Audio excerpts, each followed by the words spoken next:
Welcome back, everybody, to the Below Average Joe's MMA show. I'm Noah Baker. I'm one half of your hosting duo. The man on my right, that is Dominic Sully.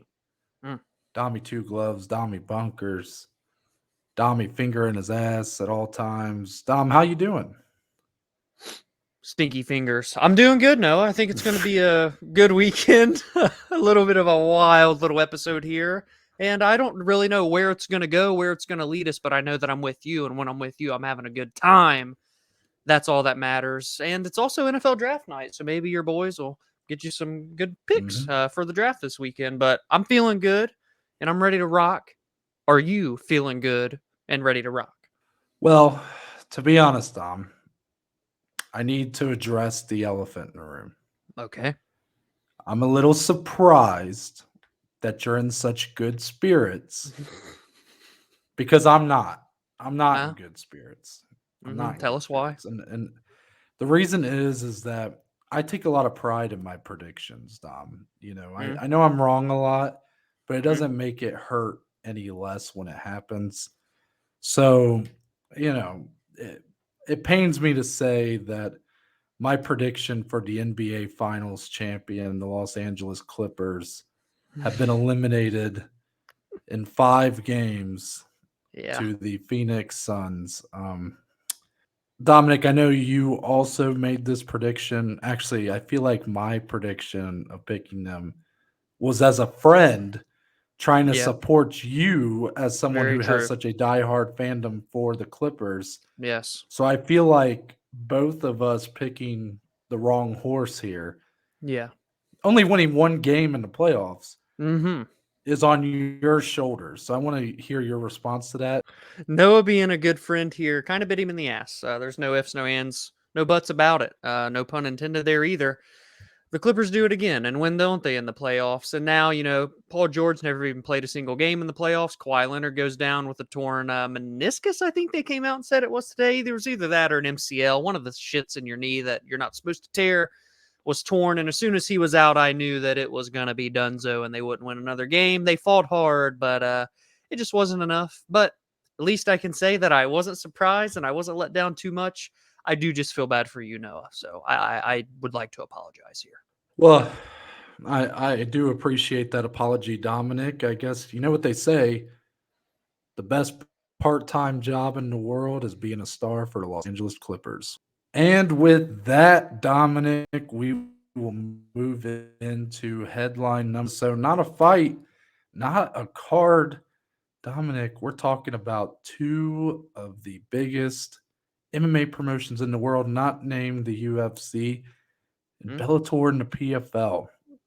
In terms of the United States, clearly the number two and number three promotions. Of course, one is kind of in there, but mm-hmm. one much bigger over in Asia and whatnot. So, as far as it goes here, Dominic, I'm going to kind of give you the recap of events, and I'm going to be completely honest with you. If you thought my signal, my connection was bad at my old place of work, you ain't seen nothing yet because I am completely out of the loop except for 1 hour of the workday, and that Mm, is my lunch break. mm-hmm. So I had to do some very last second, last minute research real quick because our good buddy Jacob sent this in the DMs on Twitter and I shit my pants. Now, this is not a done deal. So let me first say these are just rumors. But Dominic, this originates from an account on Twitter at Todd Adkins MMA, the Todd Adkins Show. Mm-hmm. This is actually the first time. Not, I'm not saying this as a slight. I'm just saying it's the first time I've actually seen this account. First time I've heard of this account. But other people have chimed in. Basically, this guy puts out that PFL is finalizing a deal to purchase Bellator. He goes on to say that he was the one that had leaked some of the fights that were happening on the Bellator Hawaii cards and that he's actually been in the game, kind of a loyal fight fan since the 90s. He's And, a legit source. Yeah, like I don't know if he is though. That's the thing. Mm, I mean, now some of the responses I saw from others on Twitter, people who I do know are credible sources, were saying, backing up this guy's claim that he's been in the game for a long time. So I have no reason to doubt him. But mhm, to be honest, Dominic, do I fully 100% know for sure that this is like as reliable as like Brett Okamoto tweeting it?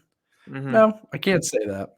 But regardless, slow news day, slow fight weekend. mhm, This is the biggest story going. So he tweets that um, pretty big deal. mhm, But okay, if it was just a random Twitter account, you ain't gonna think much of it. Well, a couple Twitter accounts, like I said, kind of validating these claims, giving their thoughts. Fight Oracle, a mhm. really popular account on Twitter, quoted it saying, "Not saying I can confirm this, but I've heard the same rumors. I'm not reporting this, but the rumor is definitely out there, and it wouldn't be surprising if what Todd is reporting happens." Also, Zane Simon Dom, he is the senior editor for Bloody Elbow, I believe. Okay. Mhm, And he quoted this tweet as well. Said, "Honestly, this would make a lot of sense to me. PFL has regularly been able to raise capital from investors for reasons beyond me. They are sold on becoming a pay-per-view threat and need talent badly. And Bellator has gone 14 years without ever finding an audience." Pretty harsh, but fair mm, words mhm. by Zane Simon there. And Dominic, to add even more fuel to this, because some of you may wonder, well, where's this money coming from? How are they going to be able to afford to buy Bellator from Paramount and Showtime? Well, funny enough, Don Davis, I believe he's the his title's the founder, chairman, co-owner of the PFL. He put out a tweet, Dominic. He has been invited to speak at the Qatar Economic Forum next month to discuss PFL as the first new major global sports league. Mm. So there's a lot of moving pieces here. We don't know how valid this is. We don't know how true this will be. Maybe we'll end up with egg on our face and nothing will come out of this. But Dominic, I got to get your thoughts. PFL potentially looking to buy Bellator. I'll give you a real good question here. It's a real open ended question. What does this mean? What does it mean? Well, no, first off, I'm going to go out on a little bit of a tree limb and say that maybe you and I were the first sources to break this news back on a shiny little thing we like to call verbal sparring, January 6th of Yeah. 2023, the I first wasn't gonna installment of say the it. year. We talked and how crazy and wild they get with wanting to experiment. And we've already talked Mhm. about them here on this show. If they were to somehow purchase Bellator, combine those rosters, and actually, again, they're not going to be it's hard to say there's going to ever be a legitimate like threat to the UFC or competition, but damn, wouldn't that be cool to have those rosters absorbed as one big Mhm. roster and the talent pool that they would have? I mean, that would be, I think, fantastic if Bellator would actually sell and if PFL were to actually do that, which I think some of the execs over the PFL they like to take chances, so I could see it, but obviously it's unrealistic. But I just want to give a I shout don't out to that I don't tweet. I do not think it's that unrealistic. Maybe I'm crazy. I know they just gave a bag to Jake Paul, Yeah, it'd be but cool, man.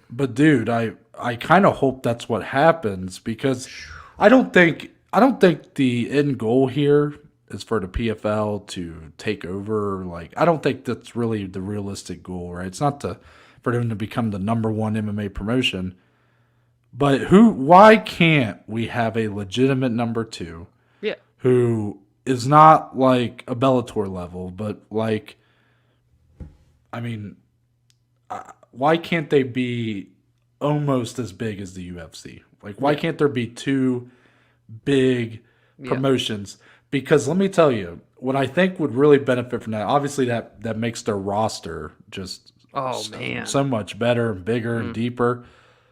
But also, Dom, the PFL product is so much different, feels a lot different. You have the Yes. season format. Yes. $1 million on the line. And then now you have this idea of like the super fight pay-per-view division, which could be really interesting for some of these fights. Because basically what would happen is if they bought Bellator, they'd have to commit to holding shows all year. I just Yes. think that would be, which I would be all for. Yes. You still do your season format, and the people that want to do that can commit to that. But you can have other fights, other cards And how much have we said that for PFL? around the year, That's what including they're some of missing. these super fights, these pay-per-view cards that they've been talking about. Yeah. Why can't they do that? And now back to your regularly scheduled program. We talked about Ariel saying there were rumors of Bellator being for sale. Okay. So that was kind of the talking point. Then we talked about some television deals. Maybe they'll go on a streaming service, Peacock and stuff. Bellator, speaking for Bellator here. And then we had a little bit more of a discussion. I went through today and even screen grabbed it. I know it's going to be used in some sort of capacity these next couple of days for our program. And we talked about the PFL purchasing Bellator, combining those rosters, and oh, how sweet we think it could be as an opportunity for them to come together, make a giant super roster, keep the season format, add more events throughout the year, which is what we've called for since the dawn of time on this show. We want to see more PFL. Shit, we want to see more of Bellator. So if they're together with all those fighters, surely you got to give us more programming throughout the months. And with the pay-per-view division starting this year, Noah touched on that more than me in this original discussion. That would make a whole lot of sense too. Bellator's champions, Bellator's Grand Prix winners versus some PFL champions, some PFL season winners. I am all for it. There's not a shadow of a doubt that you're going to hear me saying that this would be a bad decision to make. This is exciting as shit. And maybe it's definitely a lot of logistics, I'm sure. And I'm sure it could be messy for the short time if it were to come to fruition. But man, long term, I think this would be an incredible, incredible thing for the sport of mixed martial arts, Noah. I completely agree. I mean, obviously as the clip in whatever capacity Dom shows it, we'll probably tell you, I love the idea. I think it's what needs to happen.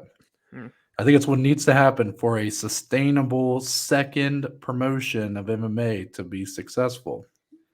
You have Bellator, PFL, ONE, they all have their market. They all have their reach. They all have their thing that makes them stick out.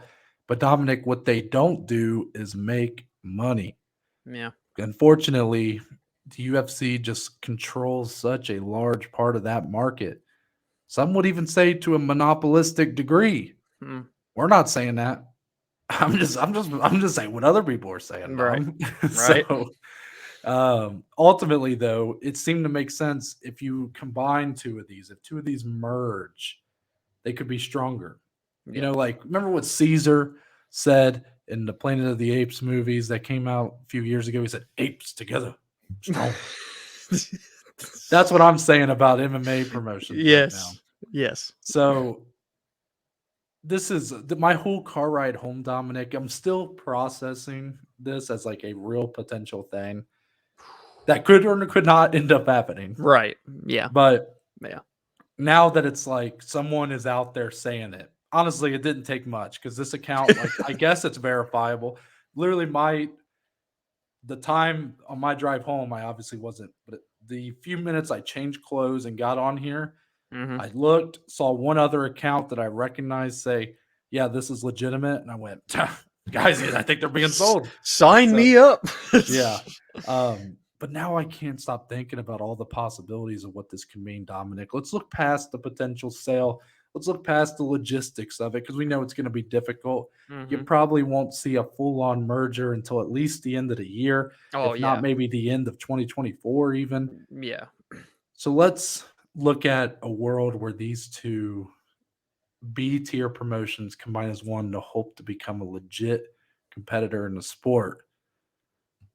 There are some interesting chess pieces on this board, Dominic, and some of them do not include anything under PFL or Bellator. Let's talk about that UFC WWE merger, the Endeavor buying WWE, whatnot. One of the big reasons that sale, that partnership is forming now. They're under one company, right? Media rights. Now, Dominic, both have media right deals coming up. Now, many of you may think, well, they're just going to go back with ESPN. Maybe, but what if they don't? What if there's someone else out there that's willing to pay more? What if Peacock, seeing the value? I mean, they put WWE, their catalog of WWE, like front and center on their streaming service. That'd be a huge loss. What if Amazon Prime decides they want to invest more in MMA? What if, God, Netflix? I don't know. right. But what if those two decide to start their own streaming service, like I mentioned before? PFL is on ESPN Plus, Dominic. Imagine a world where the biggest sports conglomerate, the biggest sports media hosting service in the world, has an MMA promotion that it airs on its network, and it's not named the UFC. Now, there's a lot of ifs in there. Of course. But I'm just saying, I could see a world, Dominic, where this could prove to be a massive, massive next couple years for the longevity of the sport. You're talking the idea that the UFC, due to money, and I'm sure it'd be fine for them to go elsewhere, but they may have to think about, because at the end of the day, they don't want more competition, Dom. Especially on the Nobody same wants more network, competition. Exactly. So they have to look at, wait a minute, are we really about to leave ESPN and let them take on this new company that's double in numbers, double in investments, potentially looking at some Saudi money? That's some damn bloody gangsta money right there that they got pouring into that shit. So if that were to happen, UFC have to look at that and go, are we really about to leave ESPN and let something like the PFL, let's say they just call it the PFL, stay to be front and center in ESPN's coverage of MMA? It's an interesting question. Let's also consider, Dominic, that the PFL built itself and has really, up to this point, only been a league promotion. It's only been a seasonal format. Yep. If Bellator gets brought in, year long, clearly, maybe. I mean, think of year long, but also think about, do they get rid of the season format entirely and just do a Grand Prix style of one division getting that kind of season format, if you will?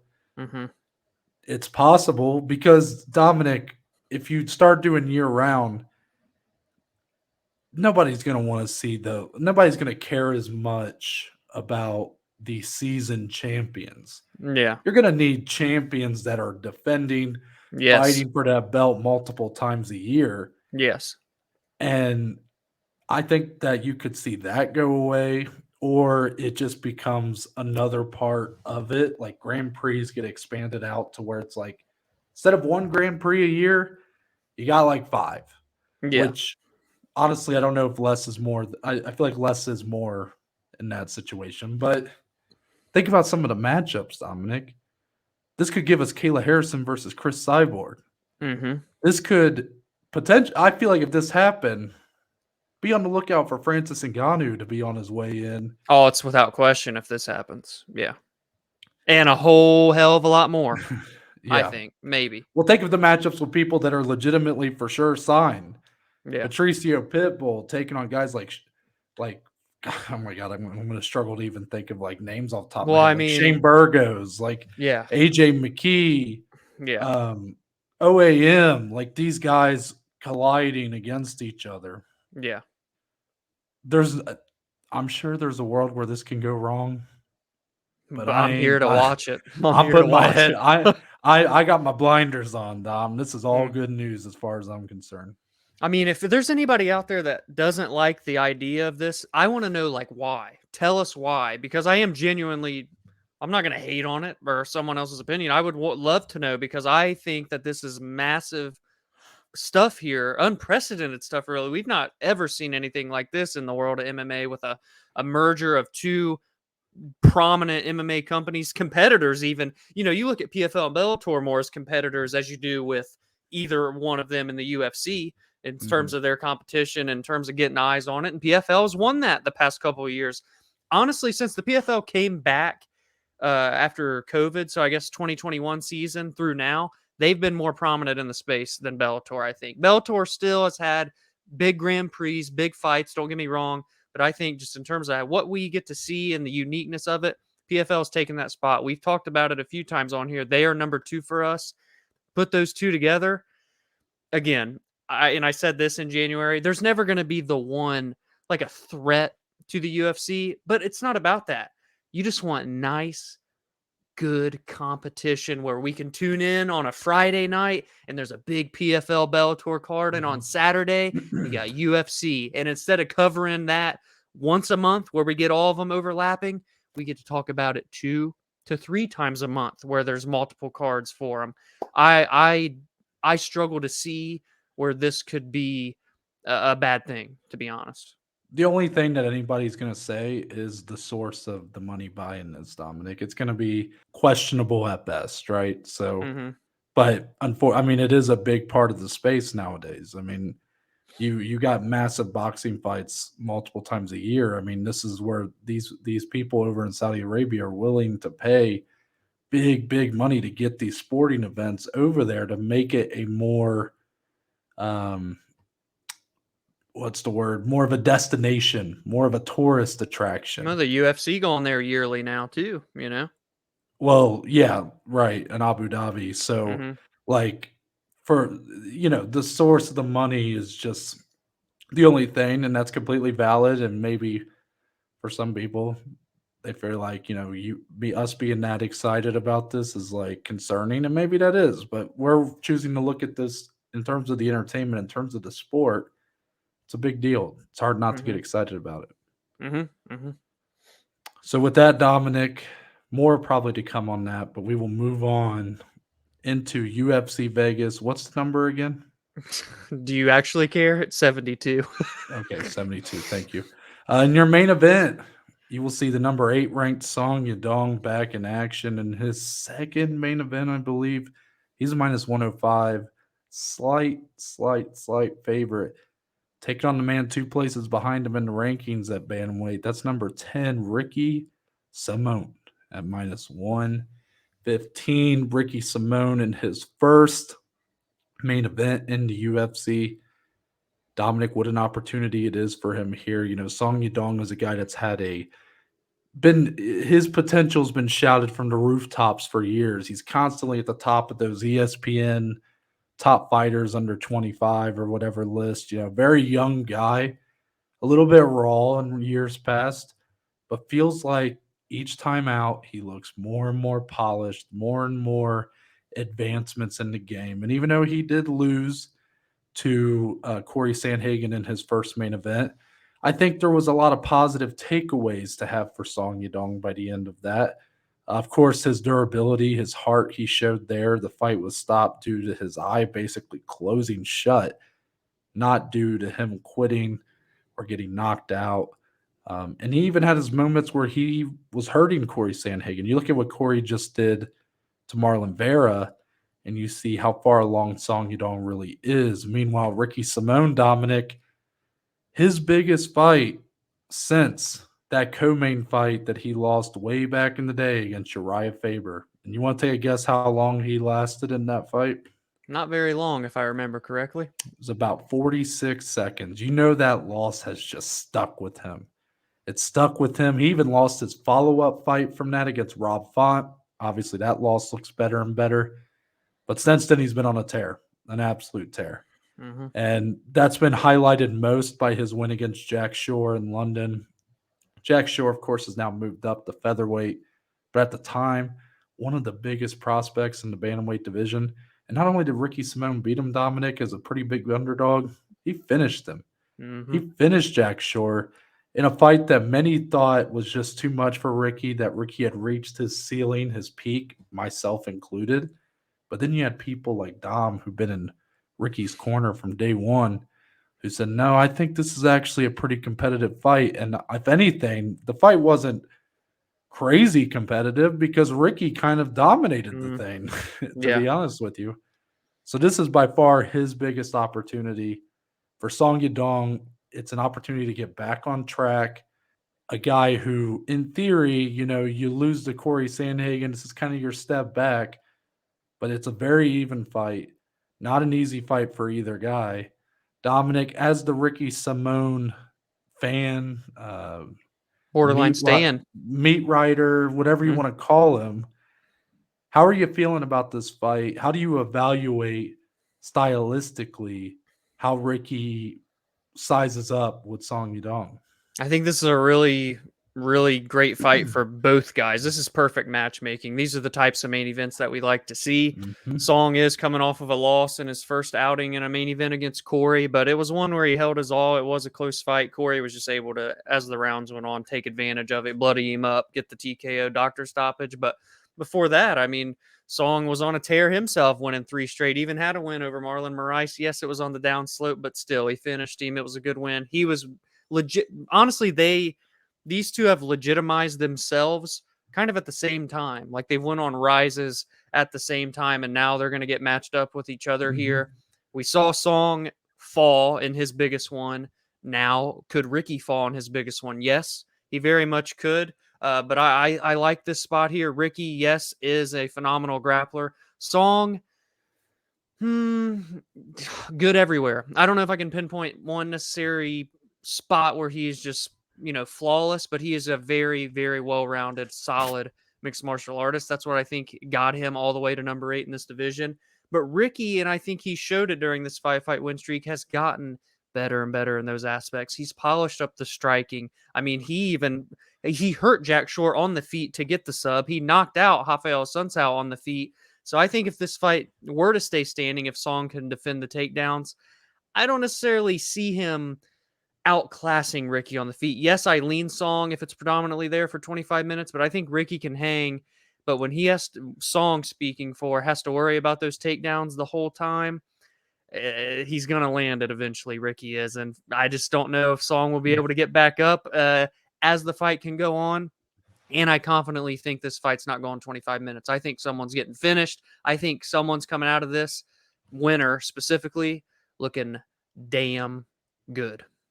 I think that's a pretty fair evaluation, Dominic. I probably disagree just slightly. I'm done doubting Ricky Simone. My bet on this fight may tell you I'm doubting him, but I'm not. I really firmly believe this is pretty close to a pick'em here, and that Ricky has, by this point, he's won me over.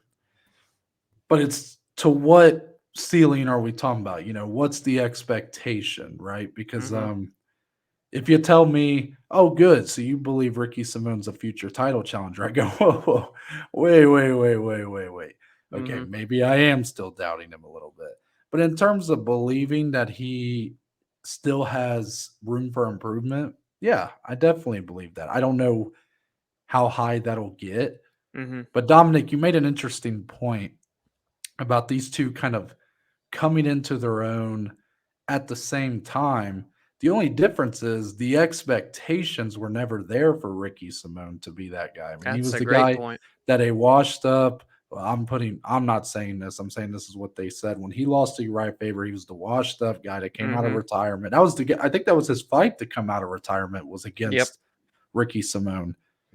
And if Ricky had won that fight, Dominic, he could have been having fights like this well before, now. But instead, big loss that he had to take there, even against a legend like Uriah, just didn't happen in the kind of fashion that you want, obviously. Well, Song Yadong's had expectations from day one, Dominic. Like I said, this guy came in very young. I want to say he was 21, 22 years old when he made his UFC debut. Has looked very good. There have been times, though, there have been stumbles. He's got only, the surprising part of this really is, what's his UFC record, Dom? 4, 5, 6, 7, 8, 8-2-1. Yeah, so I don't know why my sheet had it 9-1-1, and I already saw 2 losses in his last 5. I'm like, wait a minute, that's not right. Sorry, but 8-2-1. You've seen those moments with Song where you've questioned, like, okay, does this guy really have that kind of ceiling that everybody's talking about, or is it just that he's pretty good for being as young as he is? Because Mm. you look at the Kyler Phillips fight where he loses. Actually, fun fact, Dominic was so certain that Song Yadong won that fight that as the judges were reading off, actually, as Bruce Buffer said, Yeah. Kyler Phillips. Think about that. Kyler Phillips. Yeah. Dominic was so convinced in his head he said Song Yadong. Yeah. I mean, just a spitting image of names right there. Like Yeah. clearly just Yeah. no, spot the difference. You can't. It's the Exactly. same picture, right? As Pam said. Mm-hmm. So even after that, though, Dominic, like his fight with Casey Kenny, very fun fight, but very close, very It was. competitive. There's been a lot of competitive bouts, and even if you go before that, Kyler Phillips loss, he had that one. I don't know if it was a split decision or unanimous. He got that win real early in the COVID time of UFC where he beat Marlon Vera. It was at a catchweight, Yeah. or at People thought that was a 145 pounds. robbery. And he definitely did not win that fight, in my opinion. So he's had these moments where you've kind of been like, okay, how good really is this guy going to get? But it seems like as he's gone up in competition, as his wins have continued to stack up, he's actually kind of fought to his level of competition as he's risen through the ranks. You know, the win over Marlon Moraes was one-sided. And I really went into that fight expecting Song to win, but not sure if he would get him out of there as early as he did. I was like, I don't know. Like, have we really seen Song do that before? And then he went in and did it.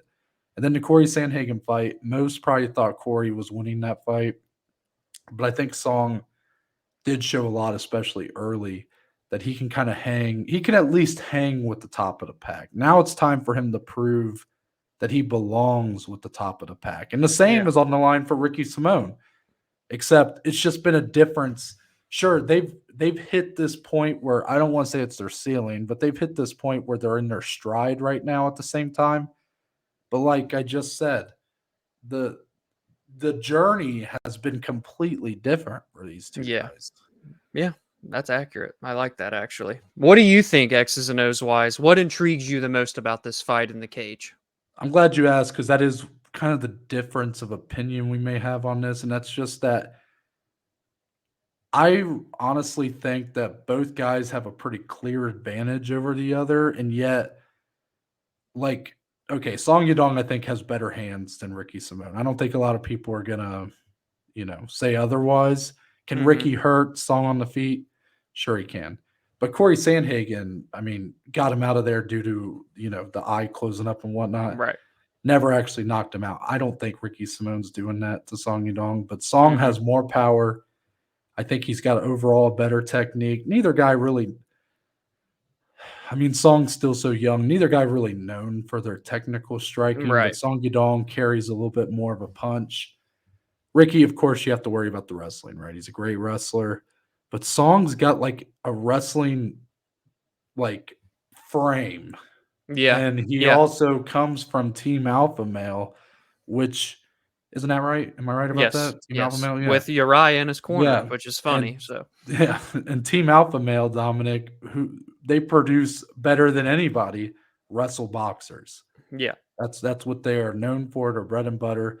I'm not saying that Song Yadong has some of the best wrestling out of that camp. No. What I'm saying is I have a hard time seeing either guy kind of get that enough of a lead on the other or enough of an advantage over the other to really put them away or make this a one-sided showing. I think we're kind of going tit for tat here for 5 rounds, if I'm being honest. So I'd prefer it. yeah, I could see Song getting a little bit better of the striking in rounds, and then I could see Ricky maybe not quite able to land an emphatic takedown, but able to at least, trip up Song against the fence, kind of try to start taking his back while he's trying to get back up to his feet, landing some good ground and pound or whatever you want to call it, ground and pound, whatever, clinch shots up against the fence. I think we're in for a pretty competitive fight. You could be right about that finish because I've definitely looked at that under 4.5 and was sort of intrigued by it. Yeah. But I just have a hard time seeing either guy really dominate this one. Yeah. Yeah, I mean, honestly, for my bet and what I'm assuming is going to be your bet, we kind of hope that someone is dominant in this one. But as the odds say, and what I would like to see as a fan is a very closely competitive bout between a 25-year-old and a 30-year-old that are in their prime. Song probably not even in his prime yet, and he's ranked 8th in this division, which is kind of crazy. And I think Ricky's hitting his prime right now, which is why I've loved following this win streak that he's on. I love it, man. I'm glad they got moved from last week and get this spotlight. I know the card's not very good, but at least they're getting that opportunity for themselves. Yeah, we're always going to advocate for these type of main Mm-hmm. events. There's 2 guys. I mean, I think we did a pretty good job here of sort of telling the story of the fight, Yeah. telling everybody what's on the line here, and ultimately both with something to prove. Yes, Song's been in a main event before, but he lost. He got finished in that fight. Yeah. Ricky Simone's never been in this scene. The last time he had a spotlight like this, he lost in 46 seconds. Mm-hmm. Yeah. This is time for his web. This is his web redemption time, Tosh.0 style. Dude, I like that. And I'm kind of even looking at it now too, is maybe like the winner of this shows they're legitimate amongst the contenders, and the loser, maybe they can just never quite get back there again. I know Yeah. Song's young. But a loss to Corey and then to Ricky, and for Ricky, who's already lost a big one before, now lose this big one. There's so many things with this fight. I don't know if that's, as I guess people are just running down the hallway. These walls must be thin because that's loud. But what I was gonna say real quickly is that I don't know if I can quite go that far and say well, the loser of this may just never, because especially if Song Yadong loses. Yeah. He's so young. Jesus. They're really running, huh? Yeah, they just keep running. Anyways, it's hard to say that. For Ricky, it feels a little bit more like it's now or never. I mean, with the loss, is that really? I don't know. Again, I'm not really looking at him as like a champion or a title Maybe that's challenger. why. Yeah. Okay. But do I think he could get a win and bounce into that top 5 matchup where, he'll likely be an underdog, but maybe has a chance to? Is there a world where he fights for a title? Yes. Do I think it's the most likely path for him? Probably not.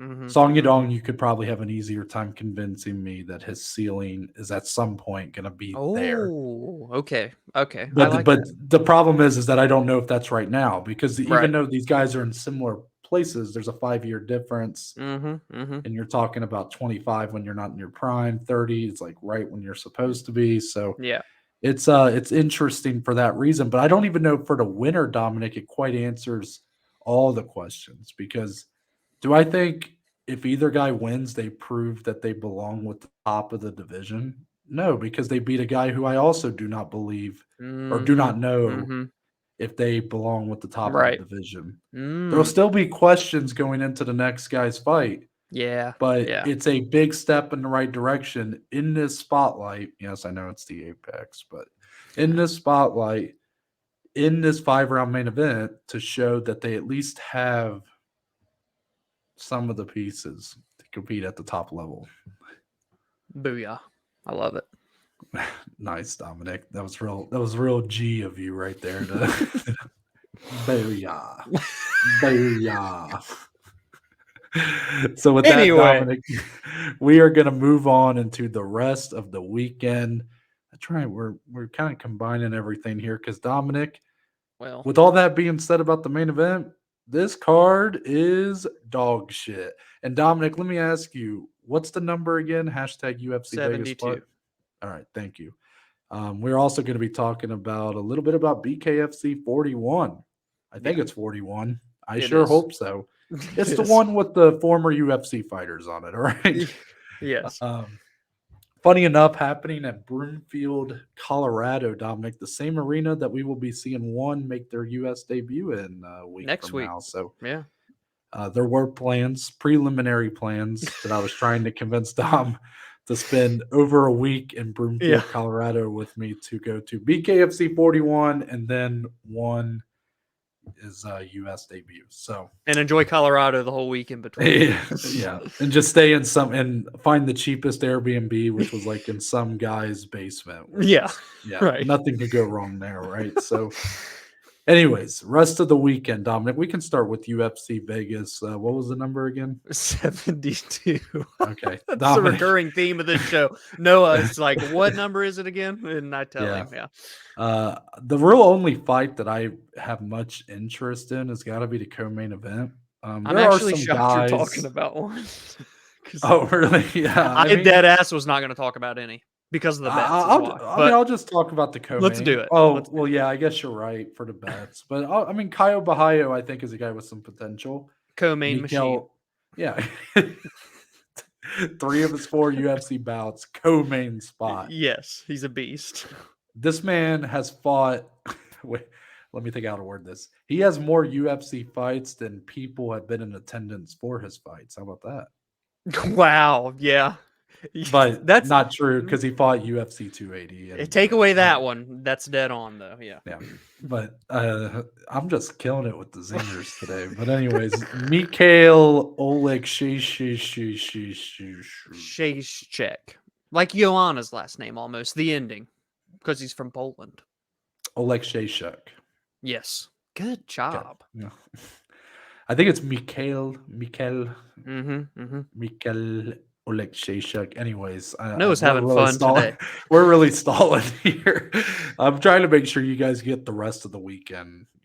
Get that time you need. Of course. I like this fight though. I do. I think it's like a co-main level fight? No, but do I think it's a fight night main card type fight? Yeah, I do.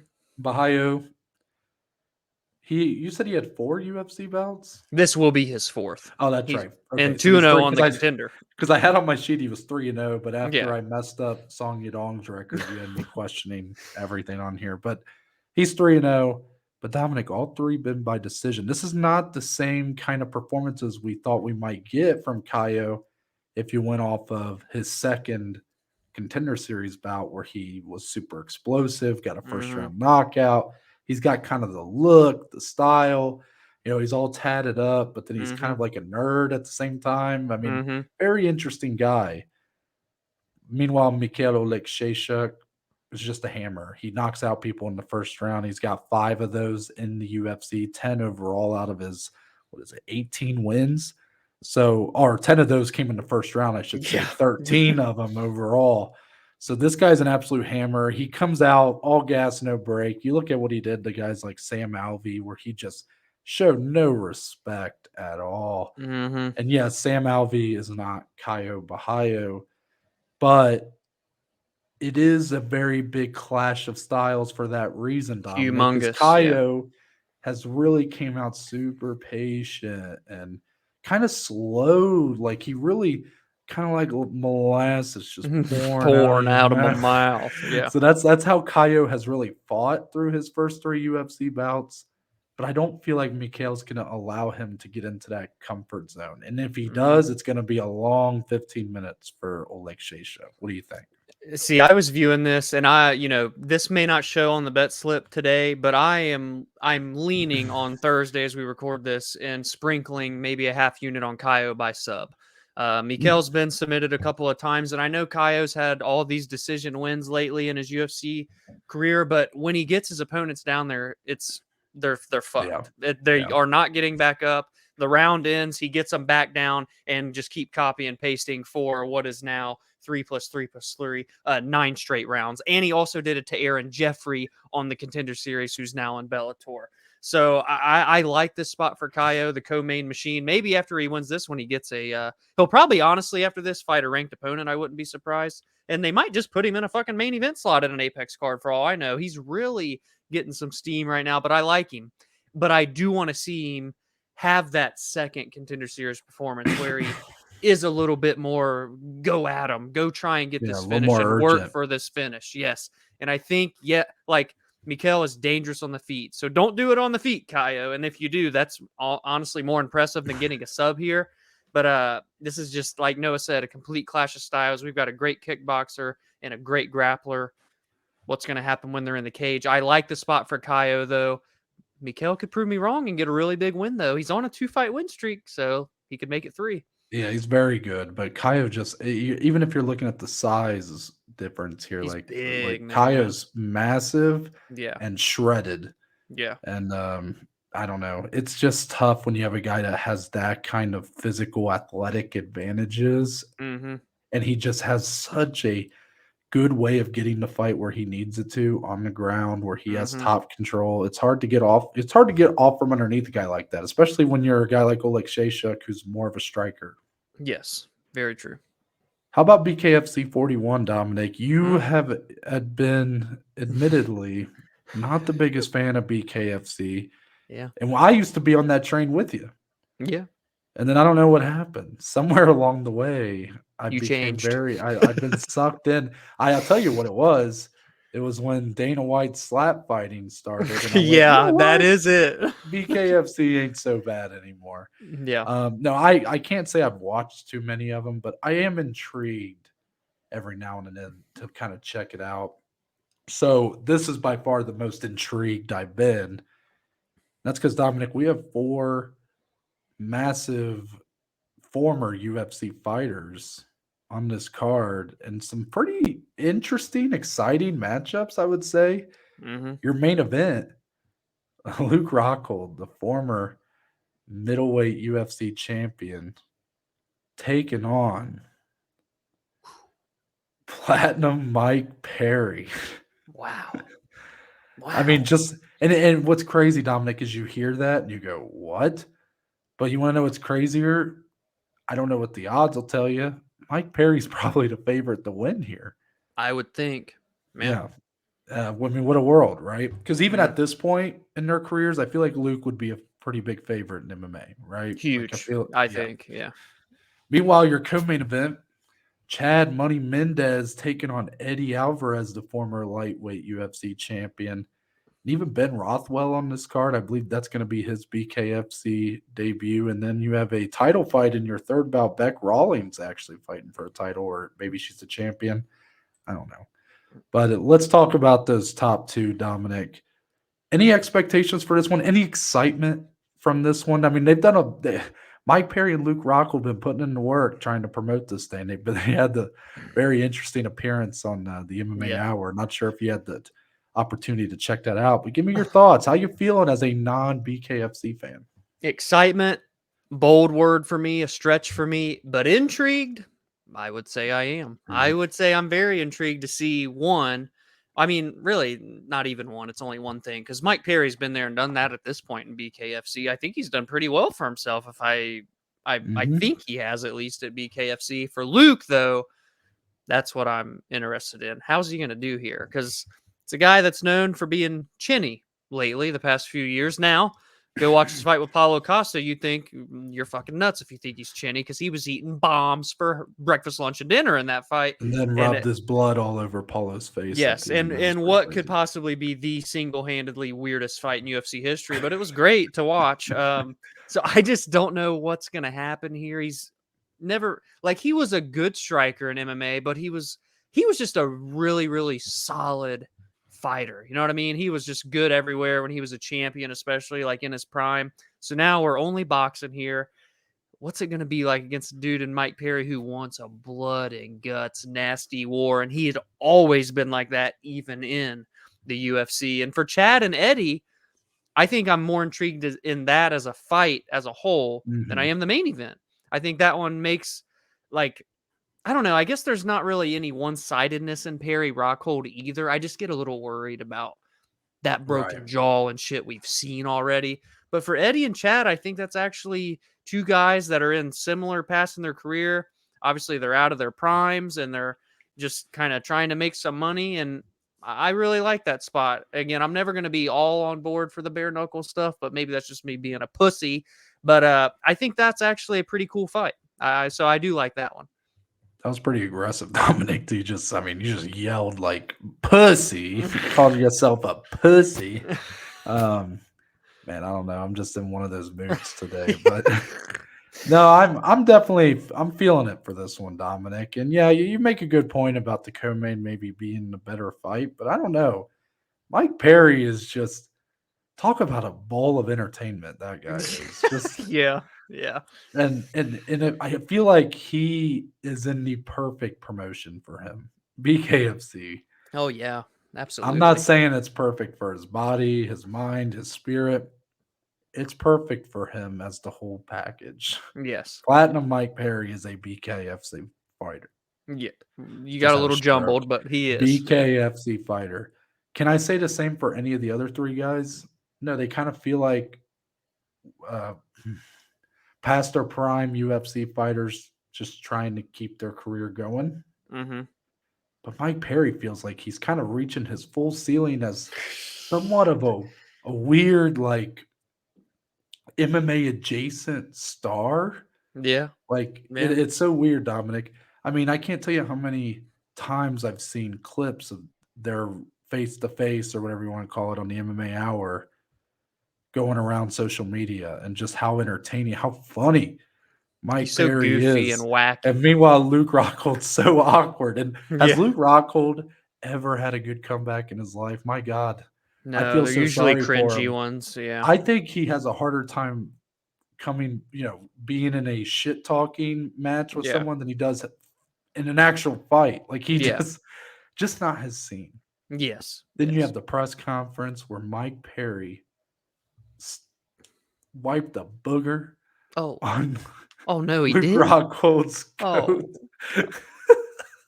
He wiped a booger on his coat. He wiped the booger on him, and then on the MMA Hour, he said, "You the booger." He's like, "You the booger man now."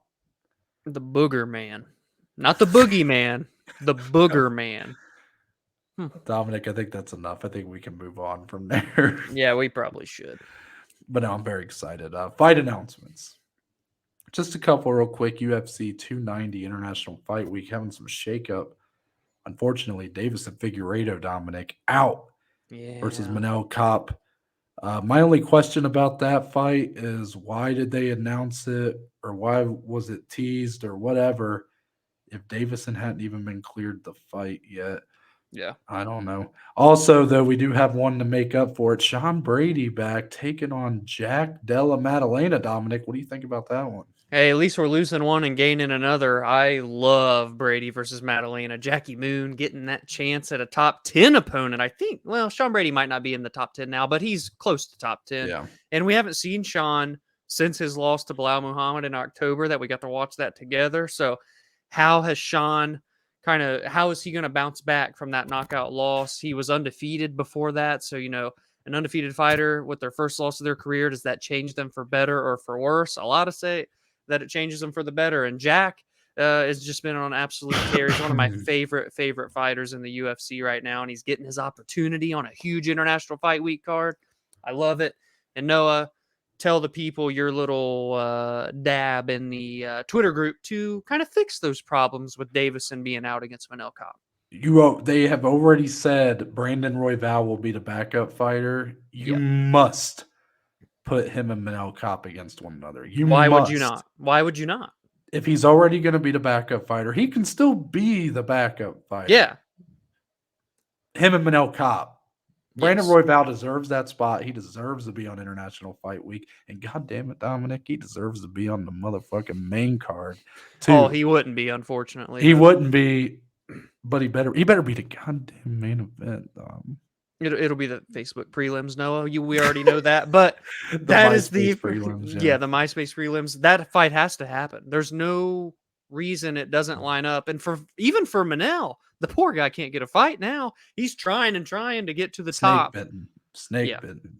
Exactly. So But hopefully, yes, changes. that's the only fight you can make. And I understand if Royval would rather just, prepare for potentially one of those two guys. And then did you just head nod your wall or was there somebody poking their head? Someone's at the door.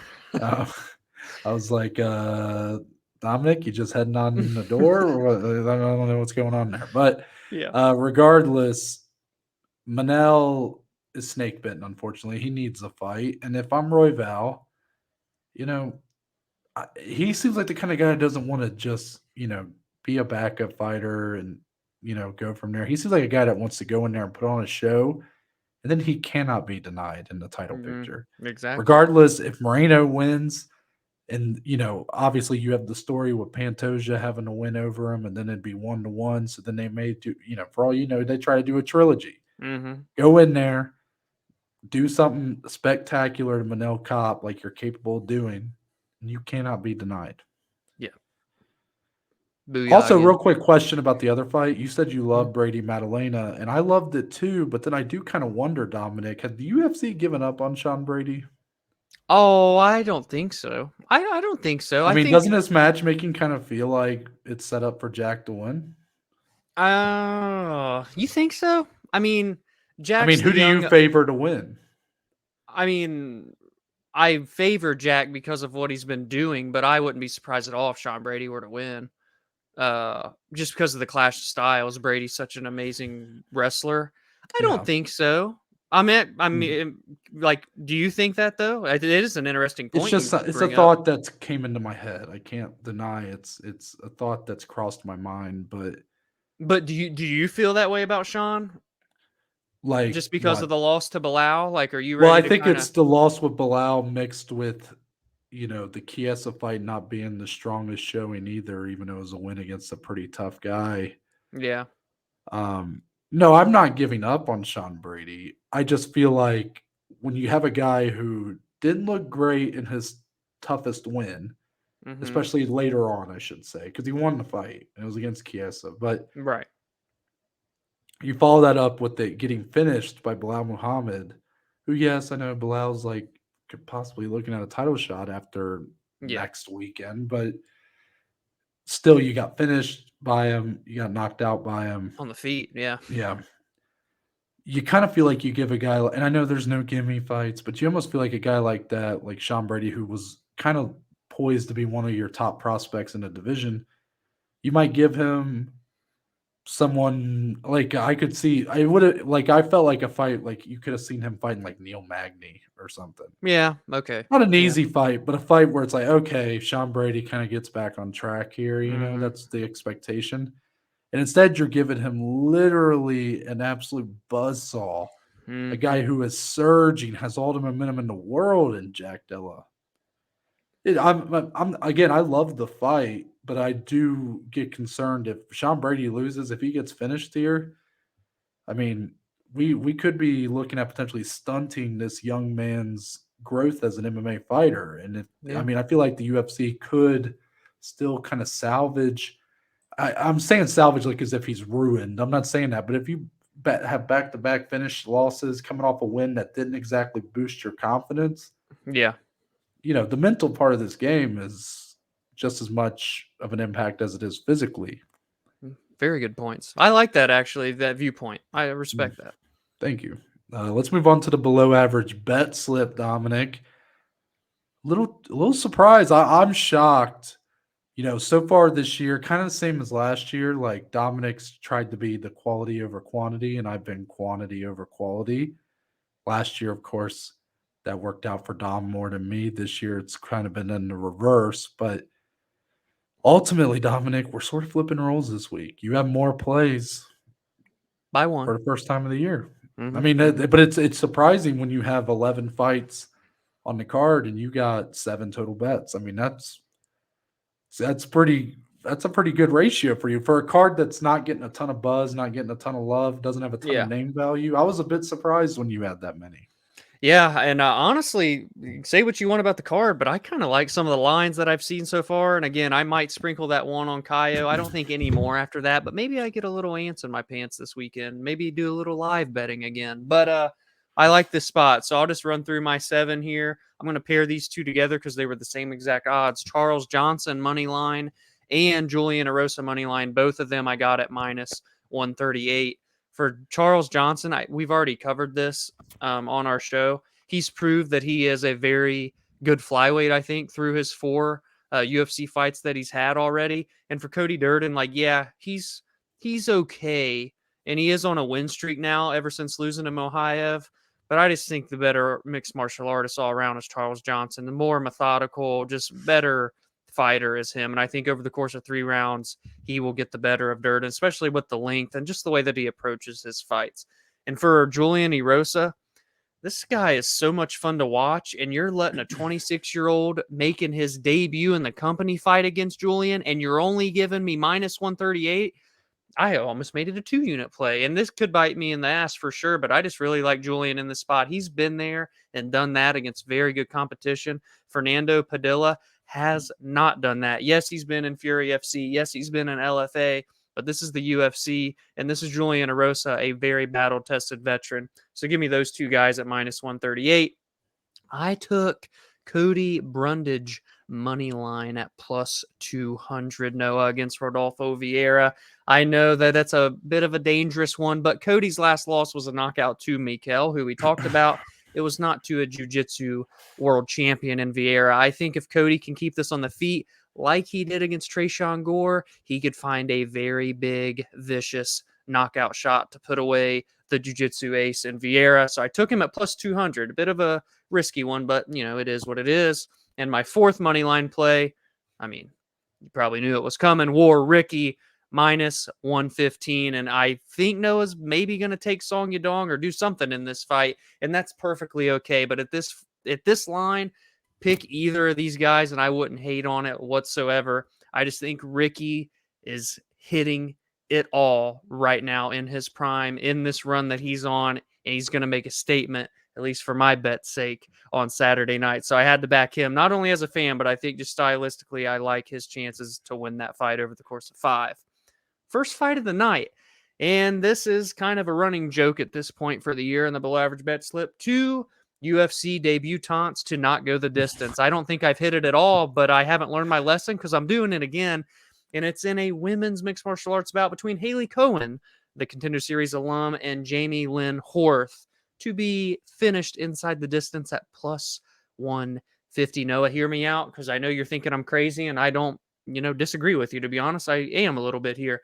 Jamie Lynn is 5-0 with 5 finishes coming into this bout. Haley Cohen's went the distance 3 times in 9 fights, or maybe 4, but either way, she's been finished in both of her losses and finished 4 out of 7. I honestly bet this thinking that Horth could get a finish here over Cohen with her numbers, but I wouldn't be surprised if Haley Cohen has a better showing than what she did on the Contender, because I don't think she honestly won a contract in that fight, to be honest. I didn't think she really showed it all there. So maybe she comes out and tries to prove the doubters wrong, like you and myself in this one. So I took a chance, but I like that chance. Stephanie Egger by finish at plus 140. I think she's finished 8 out of 9. She's fighting, what's her name again? Irene Alexieva, making her UFC debut. Hasn't fought in a very long time either, and you're coming in to fight Stephanie. Say what you will about Stephanie, but she is dangerous when she wins fights, and she goes for it, man. I think she's going to get a finish. And she's like one of the biggest favorites on the card, minus 300, and I can take that and turn it into plus 140. I'm always going to look for odds like that and try and turn a profit. And then the last single, Josh Quinlan by finish, minus 110. Much of the same, a big favorite. Take him down to almost plus odds. He is fighting, don't want to blank on the name, Trey Waters. I think he's also, yes, making his UFC debut. He lost on the Contender Series. He likes to clang him and bang him, and so does Josh Quinlan. But Trey just fought April 14th, and you're cutting weight again, and you're coming in against a killer of a man in Josh Quinlan, who had a brutal knockout win, I should say, in his UFC debut. I love that at minus 110. In the lone parlay for me, plus 106. Caio Borralho money line. Already talked about him. Vieira Brundage inside the distance. I think Brundage wins by finish, and that would be fantastic for me on 2 bets. But if Vieira wins, he's probably getting a submission win there. And the third one, Quinlan Waters. Again, I think Quinlan's going to get a knockout. If he don't, I think he's probably getting finished. So I did those 3 for a 3-leg parlay, my friend. All right. I like some of them. I did take Song Yadong in the main event, money line, minus 105. Would it surprise me if Ricky Simone won? No. But I'm kind of, and maybe this does come off like I'm doubting Ricky. I believe in Ricky at this point. But losing to Song Yadong doesn't mean I was wrong for believing in him either. I think Song Yadong still has a ton of improving to do and probably will this time. I think he will be better for that loss to Corey Sandhagen. I kind of expect him. He's a guy who's done it at a higher level more consistently. That's really all I can do to rationalize it. I like having action on a main event too. So like when you have odds that close, I'm probably going to take a side, even though again, I think the odds are pretty accurate here. Mm-hmm. So one interesting thing about betting this week for UFC, Dominic, is DraftKings has introduced Yeah. spreads Mm-hmm. for MMA. Very cool. So I'll just real quickly just kind of explain what that means for anybody watching who might be confused. This is based off of the judges' scorecards. So, the 10-9 must system. My second one here, because I did decide, I'm like, yeah, it's like a historical moment that one of the big sports books is embracing this for MMA. I did take Fernando Padilla at plus 3.5, Dominic at minus 130. Basically, guys, if Padilla, why am I blanking on who he's fighting? Julian. Yeah, Julian Erosa. If Julian Erosa wins 29-28 on all three judges' scorecards, I cash. Because ultimately the plus 3.5 means 29-28 means there's a 1 point difference. You guys see what I'm saying? So as long as Padilla does not have a greater than 3 difference on the judges' scorecards, I win. Also, fun fact about these, they don't have to go to the judges for this to hit. If Padilla wins outright, if he wins by finish, this also cashes. And same if you take a minus. So just keep that in mind when you're betting this, that it doesn't have to go to distance. It's just if it does, then that part comes into play. But it's basically like a money line, and then the spread there. So Fernando Padilla plus 3.5. Dominic, I completely agreed with everything you were saying about Julian Erosa. I thought the same thing myself. I was ready to hammer play it. I was thinking 5 units, and then I stopped myself. And I said, I can smell it. Uh-oh. You knew this was coming, Dominic. And I fell into the trap. No, but if it hits, I'm gonna feel dumb. Like, why didn't you just take the free money when it was there? Padilla, what I will say is Cage Fury champion. Like, definitely comes in with a little bit of pedigree, but Julian Erosa has 10 UFC fights. He's 5-5. So much more experience, though, like at a high level. And he's got good wins. Charles Jourdain, Hakeem Dawodu, Steven Peterson, who just retired. Like, he's got these good wins, Dom. But I didn't feel confident enough to take Padilla money line either, obviously. I'm going with the minus money here on that plus 3.5. But I could totally see Erosa winning like a very close decision. Sort of what I'm banking on if Padilla is the lose here. But we know how fun of fights that Julian Erosa finds himself in. So really, I'm kind of banking on Padilla either to finish this fight in a firefight or to go to a judge's decision and hopefully win it that way. So it's, I wanted to have a little bit of action on the spread. So what was the odds on that again, you said? Minus 130. Okay. Cool. Gotcha. Yeah, so the minus 3.5 for Julian Erosa was like plus money. It was pretty good plus money too. Okay.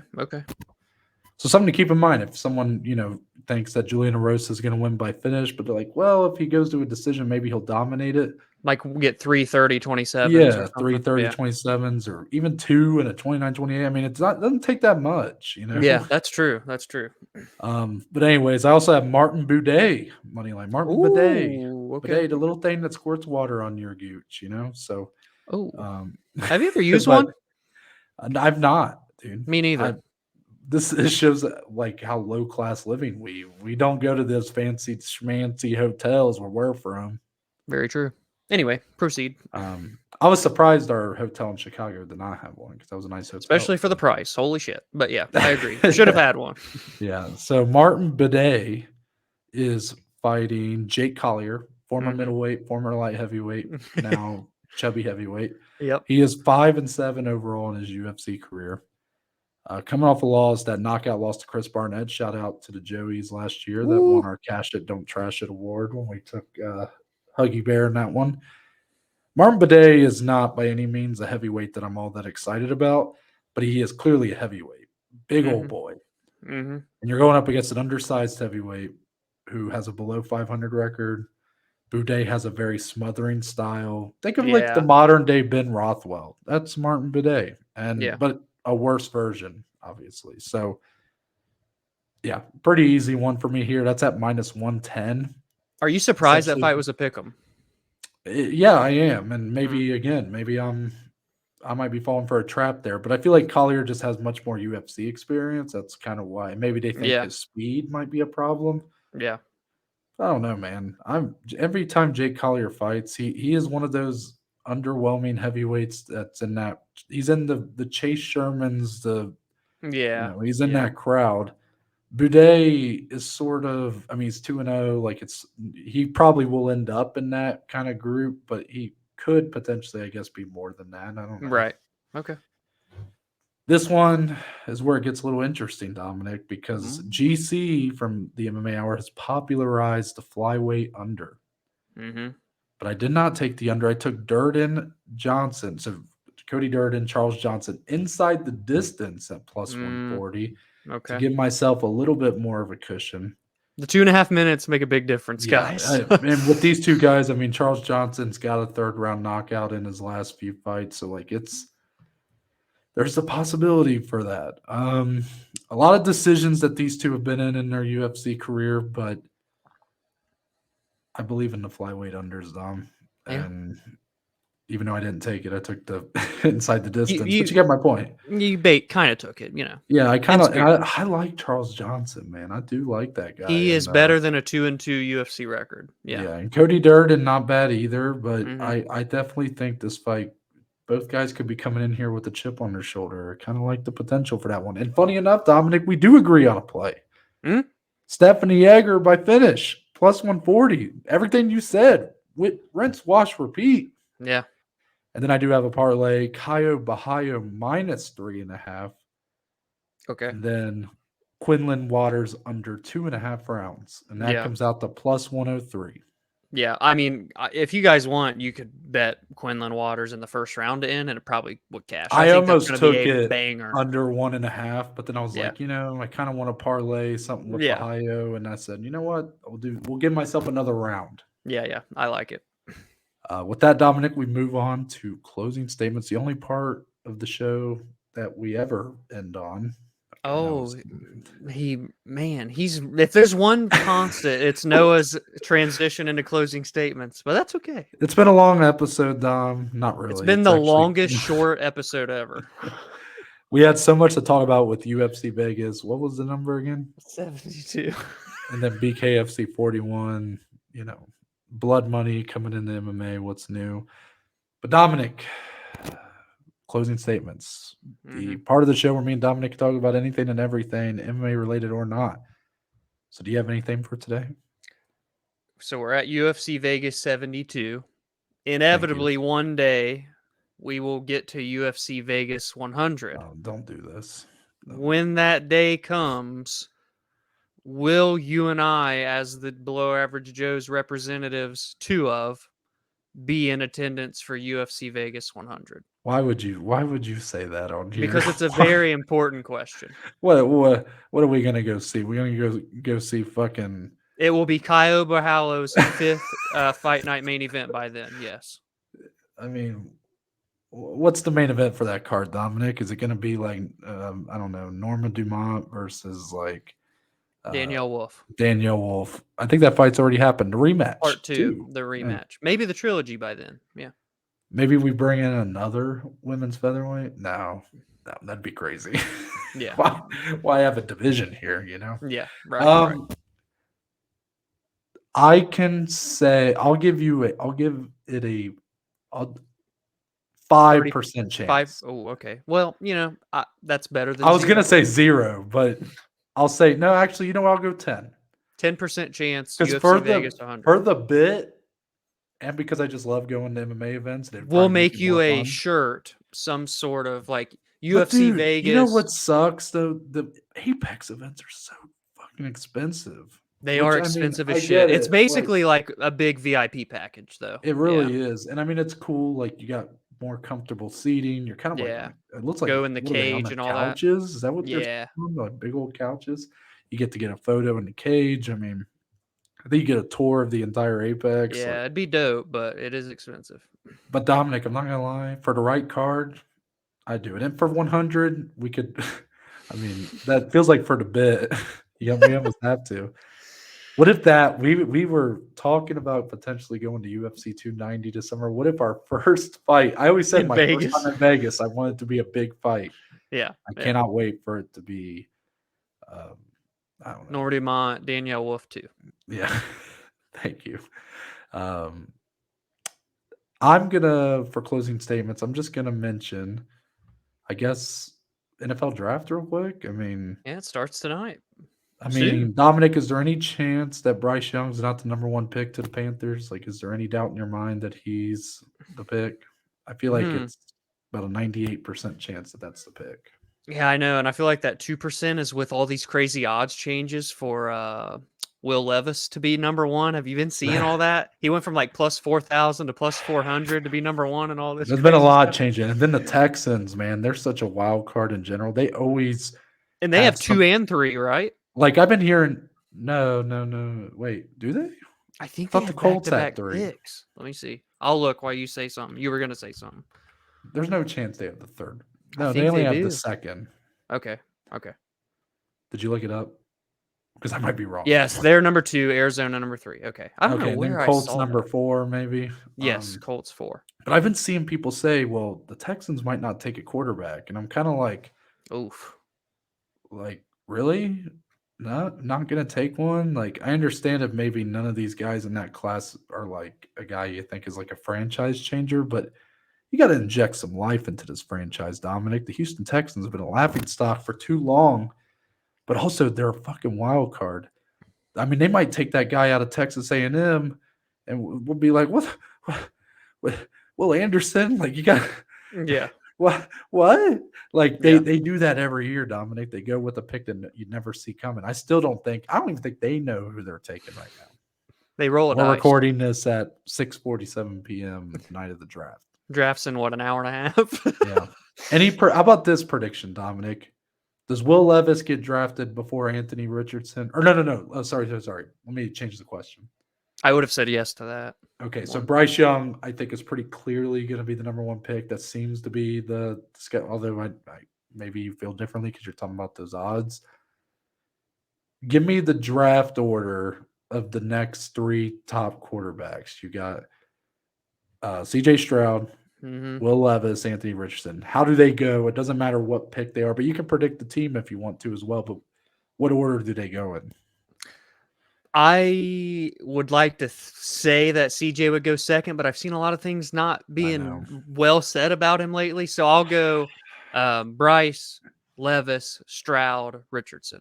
And honestly, Richardson, poor guy, if he doesn't get hurt last year, there's no telling what he could have done. That's the guy you bet on for the Heisman, right? Yeah. That's what I thought. After the Utah game, man. So, I mean, if that guy don't get hurt and plays a full season, because didn't he get hurt, right? Didn't he bust his knee up or some shit?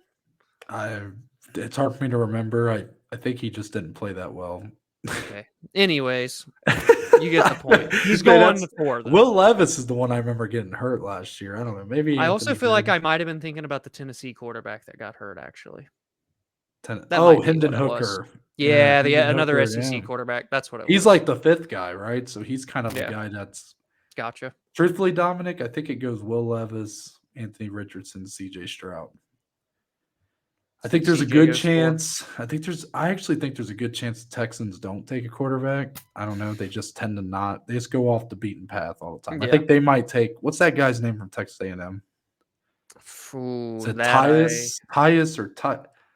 I forget. There's an edge rusher from Texas A&M or Texas Tech or God. I'm not good with rookies, to be quite I think it's frank. Texas Tech. I don't know. I feel bad for not remembering, but I think that guy might go second. I think Will Anderson goes 3rd to the Cardinals. I think Will Levis goes to the Colts at number 4. You could see someone trade up after that, but that was a car horn. That one I heard. All right, we there it is again. Show. There's the order. Have fun with the draft tonight. NBA playoffs, NHL playoffs. Man, it's so much fun. I'm Noah Baker. That's Dominic Lee. We just do with the below average shows, and we'll see you guys on Monday.